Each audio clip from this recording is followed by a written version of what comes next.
1988 թվականի ամառն էր, շոկ, Երևանում միտինգներ և ցույցեր էին, օպերայի բակում խառնիխուռն բազմություն էր, բոլորը հոգնած էին, մեր կողքին կանգնած երկու կին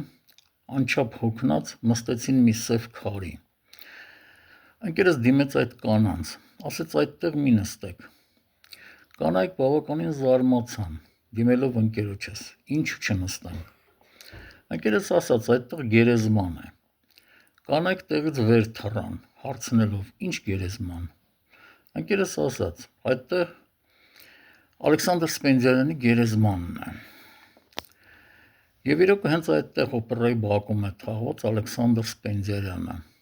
աշխարհի բազմաթիվ երկրներում նման պրակտիկաներ կան, որ քաղաքի կենտրոնում որևէ նշանավոր մարդու են հուղարկավորում,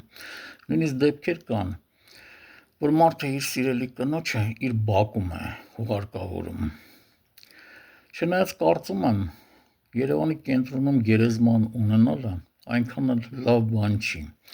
և ավելի ճիշտ կլինի Ալեքսանդր Սպենդիարյանի գերեզմանը տեղափոխել Պանթեոն։